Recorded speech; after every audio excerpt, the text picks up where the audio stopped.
Televue Nagler 9mm. That's the very old one. One of the first. Yes, very old. The box is falling apart. It needs some repair. I will repair it. Let's see what's eyepiece. Oh, look at that.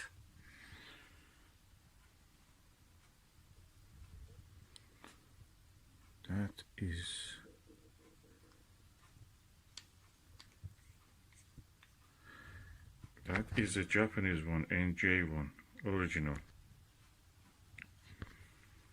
With so all of it is metal, nothing plastic.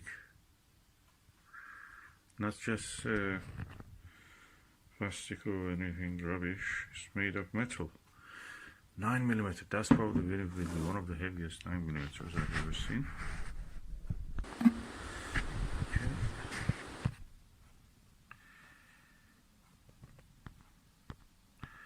This is the good one. The daddy of all the eyepieces. NJ. This is the better one. Hopefully. But needs cleaning. First is missing the screw here. It's not being used anyway. They are not in use much. So I have now cleaned it, and as you can see, it was sold as with a blemish on the lens. I don't see anything now, so these are reflections of the light that you see. So we do just cleaning with the isopropyl alcohol, rubbing alcohol, and butter cloth or a glass cloth. We can use it. I used the glass cloth first, and that was really perfect. I just used the butter cloth for the fine detailing of it. I used the blower also, so nice eyepiece.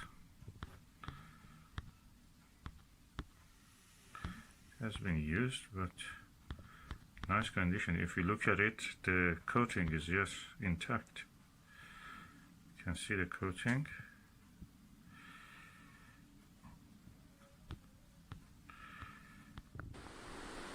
This is Televue Nagler 9mm eyepiece.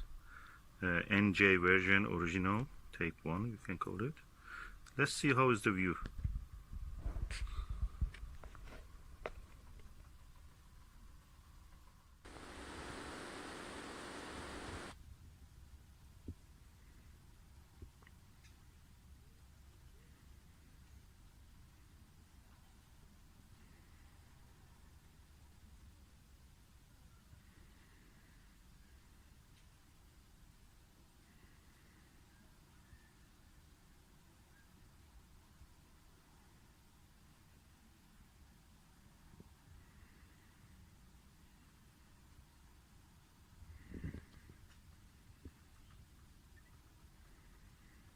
I must say this is one of the clearest views of these fruits I've seen so far with any eyepiece.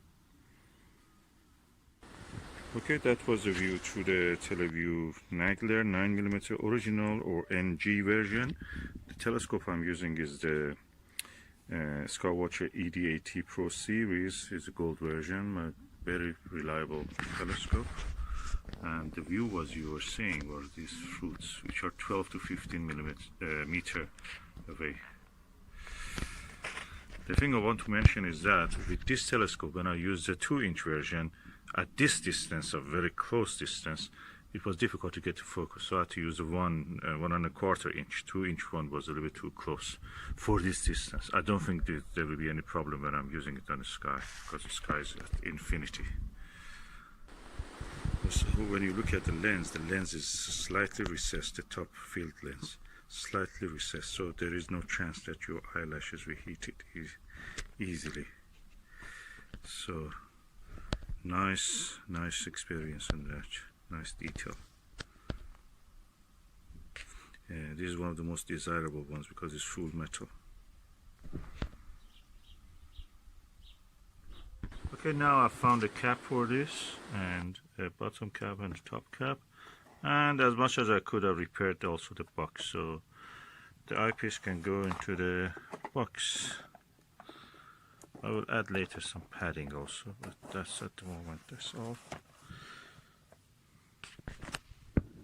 Nice eyepiece, nice box, nice caps.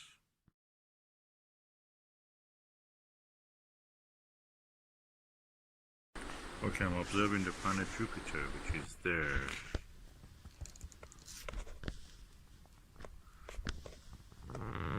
With this Skywatcher Star Travel 102 millimeter refractor. It's an easy refractor to use. This is a Nagler original NJ tape 1, you know it by that name. The crispness of the image is amazing. This telescope has a little bit chromatic aberration. It's noticeable, so it's not perfect for observing planetary things. But with this eyepiece, it just really works nice. It's beautiful.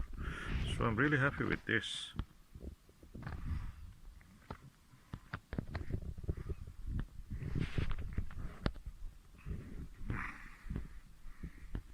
Works really good.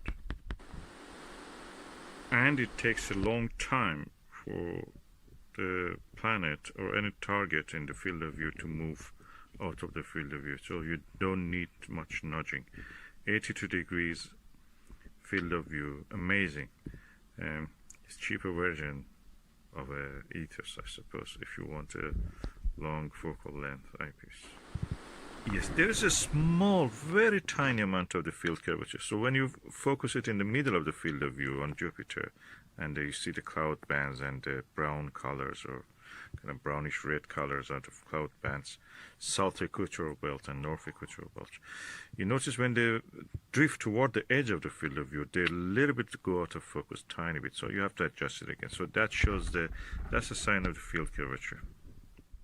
Okay, I'm now using the Celestron Ultimo SV series Barlow 2 times, and the view is beautiful. The details I can see on the planet Jupiter are amazing. So this is a 9mm eyepiece with 2 times Barlow, which is now 4.5mm. So it's practically a nice planetary eyepiece I can have now with this Barlow. 2 eyepieces I have as if. Beautiful image quality, I must say. Clear. Interesting enough, when I use the Barlow, almost all the chromatic aberration, because of the telescope's objective, which is achromat as we call it, it's disappeared.